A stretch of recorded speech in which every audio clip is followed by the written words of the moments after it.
काठ की काठी क्या करे जब मन मोती होए, सच्चे साधक बन पड़े मन माला न तोए। अर्थात अगर दिल में सच्चाई और पवित्रता है तो बाहरी आडंबर या दिखावे का कोई महत्व नहीं है। सच्चे साधक वही हैं जो अपने मन की पवित्रता को हर हाल में बनाए रखते हैं। बाहरी चीजों से उनका कोई प्रभाव नहीं पड़ता। हरे कृष्णा। आप सभी का दिन शुभ और मंगलमय हो। इससे पहले की कथा सुनने के लिए आप सभी का बहुत बहुत धन्यवाद। आज दिनांक है 27 नवंबर बुधवार और मार्गशीर्ष मास के कृष्ण पक्ष की द्वादशी तिथि है और द्वादशी तिथि 27 नवंबर बुधवार को सुबह 3:48 से प्रारंभ होकर 28 नवंबर गुरुवार को सुबह 6:24 तक रहेगी। अब सुनिए मार्गशीर्ष मास महात्म्य का आज का अध्याय। अपनी प्रियतमा राधिका को समझाने के बाद जब भगवान श्री कृष्ण ने बाकी सभी देवी देवताओं को निर्देश दिया तो उसके बाद नारद जी ने पूछा, हे महाभाग, श्री कृष्ण का जन्म वृत्तांत तो महान पुण्यप्रद और उत्तम है। वह जन्म, मृत्यु और जरा का नाश करने वाला है। इसलिए हे मुनिवर, आप इस प्रसंग को जरा कुछ विस्तार के साथ समझाइए। वसुदेव किसके पुत्र थे और देवकी किसकी कन्या थी? देवकी और वसुदेव अपने पिछले जन्म में कौन थे? उनका विवाह किस प्रकार हुआ, ये वृत्तांत भी बताइए। अत्यंत क्रूर स्वभाव वाले कंस ने देवकी के 6 पुत्रों का वध क्यों किया था और श्रीहरि का जन्म किस दिन हुआ, ये सब मैं सुनना चाहता हूँ। आप कृपा पूर्वक कहिए। तब श्री नारायण कहने लगे, हे महर्षि, महर्षि कश्यप ही वसुदेव हुए थे और देव माता अदिति देवकी के रूप में अवतरित हुई थी। पूर्व जन्म के पुण्य के फलस्वरूप ही उन्होंने श्री हरि अर्थात श्री कृष्ण को पुत्र रूप से प्राप्त किया था। देवमीढ़ द्वारा मारिशा के गर्भ से महान पुरुष वसुदेव का जन्म हुआ। उनके जन्म काल में अत्यंत हर्ष से भरे हुए देव समुदाय ने आनक और दुंदुभि नामक बाजे बजाए थे। इसलिए श्री हरि के जनक वसुदेव को प्राचीन संत महात्मा आनक दुंदुभि भी कहते हैं। यदुकुल में आहुक के पुत्र श्रीमान देवक हुए थे, जो ज्ञान के समुद्र कहे जाते हैं। उन्हीं की पुत्री देवकी थी। यदुकुल के आचार्य गर्ग जी ने वसुदेव के साथ देवकी का विधि पूर्वक विवाह संबंध कराया था। देवक ने विवाह के लिए बहुत सामान इकट्ठा किए थे। उन्होंने उत्तम लगन में अपनी पुत्री देवकी को वसुदेव के हाथ में समर्पित कर दिया। हे नारद, देवक ने दहेज में सहस्त्रों घोड़े, सहस्त्रों स्वर्ण पात्र, वस्त्र आभूषणों से विभूषित सैकड़ों सुंदर दासियां, नाना प्रकार के द्रव्य, तरह तरह के रतन, उत्तम मणियां, हीरे और रत्नमय पात्र दिए थे। देवक की कन्या श्रेष्ठ रत्नमय आभूषणों से विभूषित सैकड़ों चंद्रमाओं के समान कांतिमती, त्रिभुवन मोहिनी, धन्यमान और श्रेष्ठ युवती थी।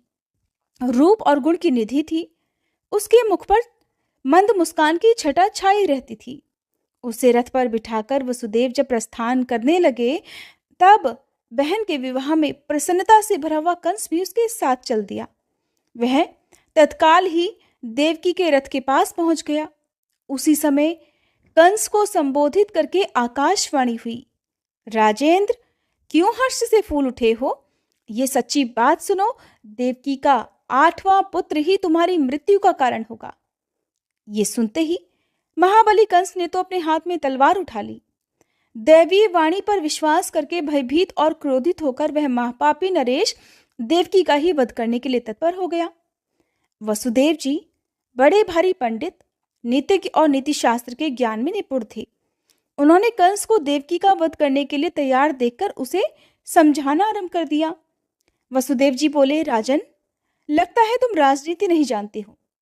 मेरी बात सुनो, ये तुम्हारे लिए हितकर और यशस्कर भी है, साथ ही कलंक को दूर करने वाली, शास्त्रों द्वारा प्रतिपादित और समय के अनुरूप भी है। राजन, अगर इसके 8वें गर्भ से ही तुम्हारी मृत्यु होने वाली है तो इस बेचारी का वध करके क्यों तुम अपयश लेते हो और अपने लिए नरक का रास्ता प्रशस्त करते हो? जीव मात्र के वध से ही कम या अधिक पाप हो जाता है, परंतु ब्रह्म हत्या तो बहुत बड़ा पाप है और स्त्री का वध करने से मनुष्य को ब्रह्म हत्या के समान ही पाप लगता है। और वैसे भी ये तो तुम्हारी बहन है, तुमसे पालित और पोषित होने योग्य है और इस समय तुम्हारी शरण में भी है। राजन, इसका वध करने पर तो तुम्हें 100 स्त्रियों की हत्या का पाप लग जाएगा। मनुष्य जप, तप, दान, पूजा, तीर्थ दर्शन, ब्राह्मण भोजन और होम यज्ञ आदि का अनुष्ठान स्वर्ग की प्राप्ति के लिए ही करता है। इसलिए हे नरेश्वर, अपनी इस बहन को छोड़ दो, इसे मत मारो। तुम्हारी राज्यसभा में कई प्रकार के विद्वान हैं, चाहे तो तुम उन सब से पूछो कि इसके विषय में क्या करना चाहिए। भाई, इसके 8वें गर्भ में जो संतान होगी उसे तो मैं तुम्हारे हाथ में स्वयं दे दूंगा, उससे भला मेरा क्या प्रयोजन है। या फिर हे ज्ञान शिरोमणि, जितनी भी संतानें होंगी उन सब को मैं तुम्हारे हवाले कर दूंगा, क्योंकि उनमें से एक भी मुझे तुमसे अधिक प्रिय नहीं है।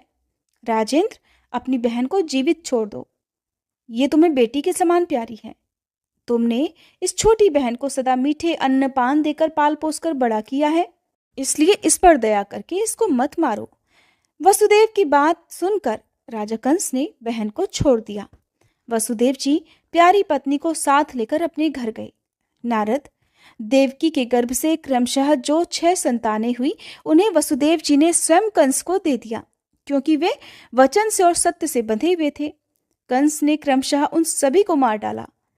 देवकी के 7वें गर्भ के आने पर कंस ने भय के कारण उसकी रक्षा की ओर खास ध्यान देना शुरू कर दिया, परंतु योगमाया ने उस गर्भ को खींचकर रोहिणी के पेट में डाल दिया।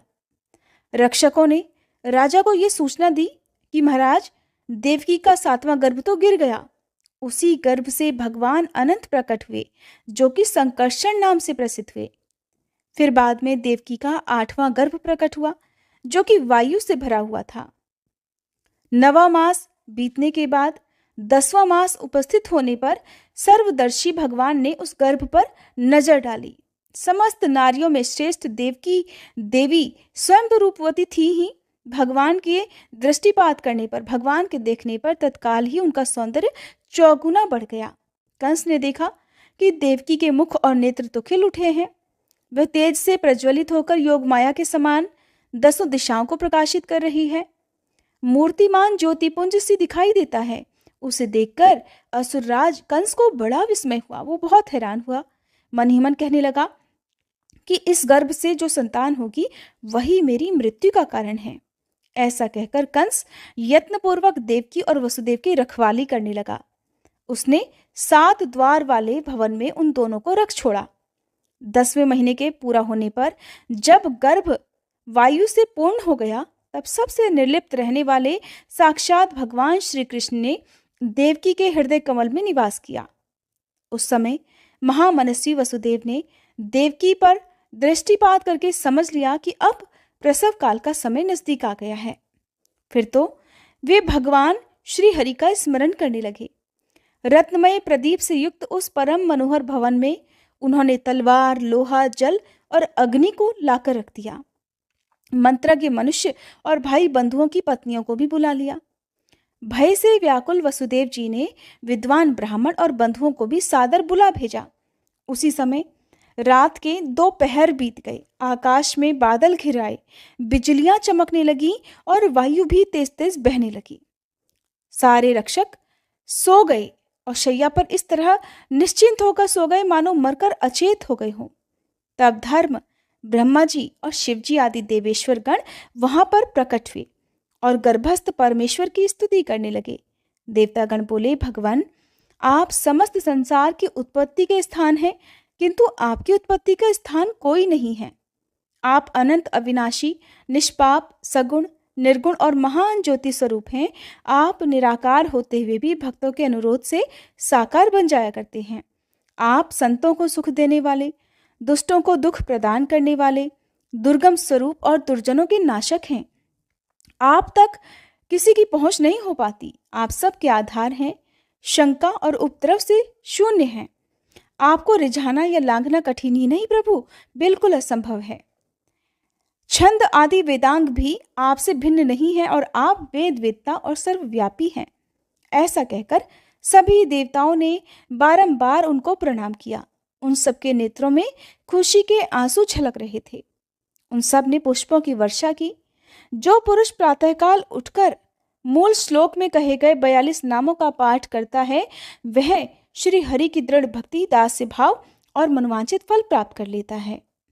भगवान नारायण कहते हैं कि इस प्रकार स्तुति सुनाकर देवता लोग अपने अपने धाम को चले गए। फिर अत्यंत भीषण वर्षा होने लगी। सारी मथुरा नगरी निश्चेष्ट होकर सो रही थी। मुने वह रात घोर अंधकार से व्याप्त थी।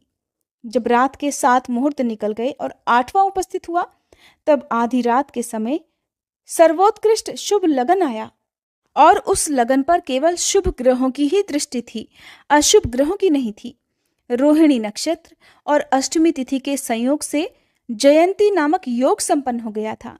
मुने, जब अर्ध चंद्रमा का उदय हुआ, उस समय लगन की ओर देख देखकर भयभीत हुए सूर्य आदि सभी ग्रह आकाश में अपनी गति के क्रम को लांघकर मीन लगन में जा पहुंचे।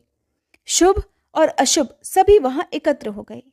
विधाता की आज्ञा से एक मुहूर्त के लिए वे सभी ग्रह प्रसन्नता पूर्वक 11वें स्थान में जाकर वहां सानंद स्थित हो गए। मेघ वर्षा करने लगे, ठंडी ठंडी हवा चलने लगी। धरती अत्यंत प्रसन्न थी। 10 दिशाएं स्वच्छ हो गई थी। ऋषि, मनु, यक्ष, गंधर्व, किन्नर, देवता और देवियां सभी प्रसन्न थे। अप्सराएं नृत्य करने लगी। गंधर्वराज और विद्याधारियां गीत गाने लगी। नदियां सुखपूर्वक बहने लगी। अग्निहोत्र की अग्नियां प्रसन्नता पूर्वक प्रज्वलित हो उठी। स्वर्ग में दुंदुभियों और आनकों की मनोहर ध्वनि होने लगी। खिले हुए पारिजात पुष्पों की झड़ी लग गई। पृथ्वी नारी का रूप धारण करके स्वयं सूतिकागार में गई। सूतिकागार अर्थात जहां पर बालक का जन्म होता है, जहां पर नवजात शिशु प्रकट होता है, वहां जय जयकार, शंखनाद और हरि कीर्तन शब्द गूंज रहा था। उसी समय सती देवकी वहां गिर पड़ी। उनके पेट से हवा निकल गई और वहीं भगवान श्री कृष्ण दिव्य रूप धारण करके देवकी के हृदय कमल के कोश से प्रकट हो गए। उनका शरीर अत्यंत कमनीय और परम मनोहर था। 2 भुजाएं थी, हाथों में मुरली शोभा पा रही थी। उनके कानों में मकराकृति कुंडल झलमला रहे थे। मुख मंद मंद मुस्कान की छटा से बड़ा प्रसन्न दिख रहा था।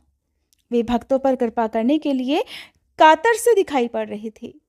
श्रेष्ठ मणि रत्नों के सार तत्व से बने हुए आभूषण उनके शरीर की शोभा बढ़ा रहे थे। पीतांबर से सुशोभित श्री विग्रह की कांति नए जलधर के समान श्याम थी। बिंब फल के सदृश लाल अधर के कारण उनके मुख की मनोहरता और भी बढ़ गई थी।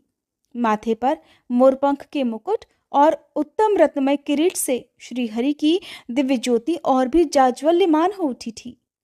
टेढ़ी कमर, त्रिभंगी झांकी, वनमाला का श्रृंगार, वक्ष में श्री वत्स की स्वर्णमयी रेखा और उस पर मनोहर कौस्तुभ मणि की भव्य प्रभा अद्भुत शोभा दे रही थी। उनकी किशोर अवस्था थी। वे शांत स्वरूप भगवान श्री हरि, ब्रह्मा जी और महादेव जी के भी परम कांत अर्थात प्राण वल्लभ हैं। हे मुने, वसुदेव और देवकी ने उन्हें अपने सामने देखा तो उन्हें बड़ा आश्चर्य हुआ।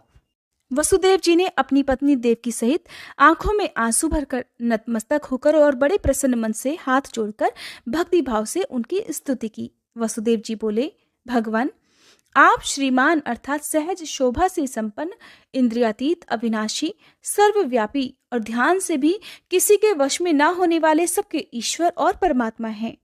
आप स्थूल से भी अत्यंत स्थूल, चारों तरफ व्याप्त, अतिशय सूक्ष्म और नजर में ना आने वाले समस्त शरीरों में साक्षी रूप से स्थित और अदृश्य हैं। विभो, आप सर्वेश्वर, सर्वरूप, सर्वाधार और निराधार हैं। मैं आपकी क्या स्तुति करूं?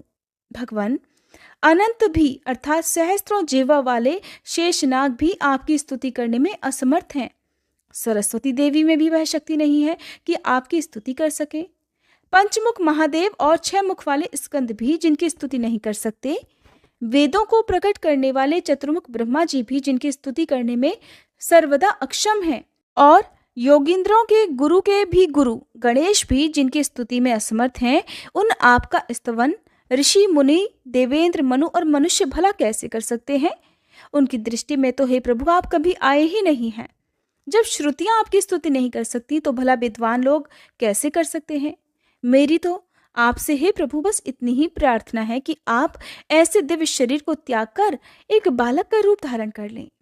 जो मनुष्य वसुदेव जी के द्वारा किए गए इस स्तोत्र का तीनों संध्याओं अर्थात सुबह, दोपहर, शाम के समय पाठ करता है, वह भगवान श्री कृष्ण के चरण कमलों की दास से भक्ति प्राप्त कर लेता है, अर्थात उनका दास बन जाता है।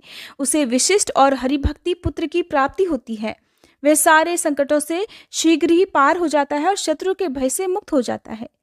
भगवान नारायण कहते हैं कि वसुदेव जी की बात सुनकर भक्तों पर अनुग्रह करने के लिए कातर रहने वाले प्रसन्न वदन श्री हरि ने स्वयं इस प्रकार कहा। श्री हरि अर्थात श्री कृष्ण बोले, मैं तपस्याओं के फल से ही इस समय तुम्हारा पुत्र हुआ हूँ। हे वसुदेव, तुम इच्छानुसार वर मांगो, तुम्हारा कल्याण होगा, इसमें कोई संशय नहीं। पूर्व काल में तुम तपस्वी जनों में श्रेष्ठ प्रजापति कश्यप थे और ये सुतपा माता अदिति तुम्हारे साथ थी। तुमने अपनी इन तपस्विनी पत्नी अदिति के साथ तपस्या द्वारा मेरी आराधना की थी। वहां मुझे देखकर तुमने मेरे समान पुत्र होने का वरदान मांगा और मैंने भी तुम्हें यह वर दिया कि तुम्हें समय आने पर मेरे समान ही पुत्र की प्राप्ति होगी। तात, तुम्हें वर देकर मैंने मन ही मन विचार किया। फिर ये बात ध्यान में आई कि मेरे समान तो कोई त्रिभुवन में है ही नहीं, इसलिए मैं स्वयं ही तुम्हारे पुत्र भाव को प्राप्त हो गया, अर्थात तुम्हें पुत्र रूप में मिल गया। आप स्वयं कश्यप जी हैं और तपस्या के प्रभाव से इस समय मेरे पिता वसुदेव हुए हैं। वे उत्तम तपस्या वाली पतिव्रता देव माता अदिति ही इस समय अपने अंश से मेरी माता देवकी के रूप में प्रकट हुई हैं। आप और माता अदिति से ही मैं अंशतः वामन रूप में अवतीर्ण हुआ था, किंतु इस समय आपकी तपस्या के फल से मैं परिपूर्णतम परमात्मा ही पुत्र रूप में प्रकट हुआ हूँ। महामते, तुम पुत्र भाव से या ब्रह्म भाव से जब मुझे पा ही गए हो तो अब निश्चय ही जीवन मुक्त हो जाओगे। तात, अब तुम मुझे लेकर जल्दी ही ब्रज में चलो और यशोदा जी के घर में मुझे रखकर वहां उत्पन्न हुई माया को ले आओ और यहाँ अपने पास उसे रख लो। ऐसा कहकर श्री हरि तुरंत ही शिशु के रूप में बदल गए। श्यामल पुत्र को पृथ्वी पर नग्न भाव से सोया हुआ देखकर, अर्थात बिना वस्त्रों के सोया हुआ लेटा हुआ देखकर विष्णु जी की माया से मोहित होकर वसुदेव जी सूतिकागार में अपनी पत्नी से निद्रा में ही बोले, हे प्रिय, ये कैसा तेज पुंज है। ऐसा कहकर वसुदेव जी ने अपनी पत्नी के साथ कुछ विचार करके उस नन्हे शिशु को गोद में उठा लिया और फिर उसे लेकर वो जल्द ही नंद के गोकुल में जा पहुंचे। वह नंदगांव में यशोदा जी नींद से अचेत हो रही थी। उन्होंने शैया पर उन्हें निद्रित अवस्था में देखा। साथ ही नंद जी भी वहां नींद में बेसुध हो रहे थे। वहां घर में कोई भी प्राणी जो वहां पर था, सब कोई सो गया था। वसुदेव जी ने देखा कि तपाए हुए सोने के समान एकदम गौर कांति वाली एक नग्न बालिका पड़ी पड़ी घर की छत की ओर देख रही थी। उसके प्रसन्न मुख पर मंद मंद मुस्कान की छटा छा रही थी। उसे देखकर वसुदेव जी को बड़ी हैरानी हुई। वे तुरंत ही अपने नन्हे पुत्र को वहां सुलाकर कन्या को गोद में लेकर डरते डरते मथुरा की ओर चले गए और सीधे अपनी पत्नी के सूतिकागार में जा पहुंचे। वहां उन्होंने उस महामाया स्वरूपिणी बालिका को सुला दिया। सोने से पहले बालिका जोर जोर से रोने लगी। उसे देखकर देवकी थर्रा उठी। उस बालिका ने अपने रोने की आवाज से ही सभी रक्षकों को जगा दिया। सारे रक्षक, सारे द्वारपाल जल्दी ही उठकर खड़े हो गए। उस बालिका को जो रो रही थी छीन कर कंस के निकट जा पहुंचे। देवकी और वसुदेव भी शोक से विह्वल होकर पीछे पीछे चले गए। महामुने, बालिका को देखकर कंस को बहुत प्रसन्नता नहीं हुई। उस रोती हुई बच्ची पर भी उसे बिल्कुल दया नहीं आई। वह क्रूर कर्म वाला असुर उस नन्ही सी बालिका को लेकर पत्थर पर देकर मारने के लिए आगे बढ़ा। उस समय वसुदेव और देवकी ने बड़े आदर के साथ उससे कहा, हे राजा कंस, तुम नीति शास्त्र में निपुण विद्वान हो, इसलिए हमारी सच्ची नीतियुक्त और मनोहर बात सुनो। भैया, तुमने हमारे भाई बंधु होकर भी हम दोनों के 6 पुत्रों का वध कर डाला, उन्हें मार डाला, फिर भी तुम्हें दया नहीं आती। अब इस 8वें गर्भ में ये अबला बालिका प्राप्त हमें हुई है। हमारी इस बच्ची को मारकर तुम्हें इस धरती लोक पर भला कौन सा महान ऐश्वर्य प्राप्त हो जाएगा?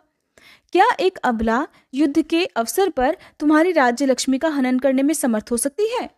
ऐसा कहकर वसुदेव और देवकी दोनों उस दुरात्मा कंस के सामने वहां फूट फूट कर रोने लगे। कंस तो बड़ा ही निर्दयी था।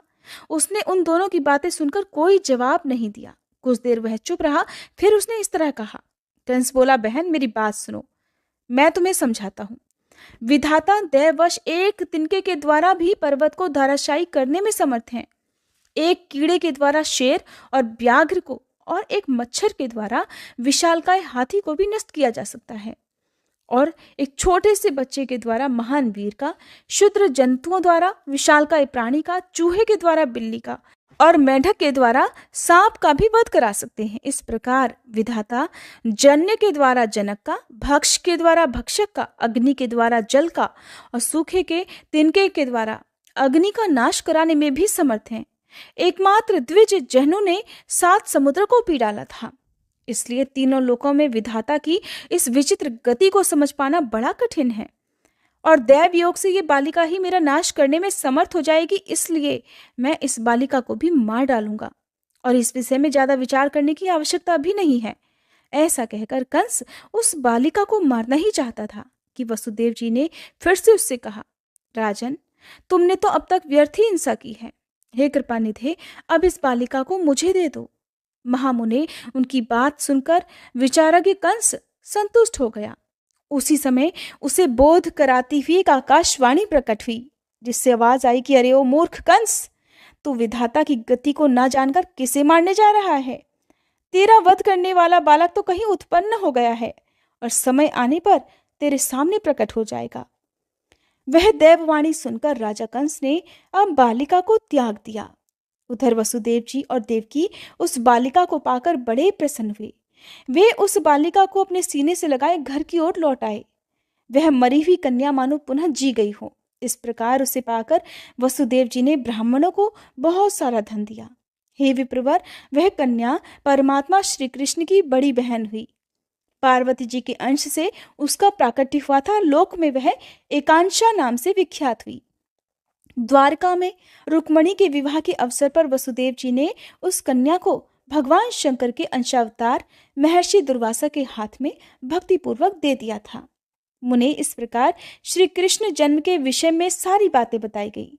इसका बारंबार कीर्तन जन्म, मृत्यु और जरा के कष्ट को नष्ट करने वाला सुखदायक और पुण्यदायक है। हरे कृष्णा। आज के अध्याय में बस इतना ही। इसके आगे की कथा आप सभी कल के अध्याय में सुनिए।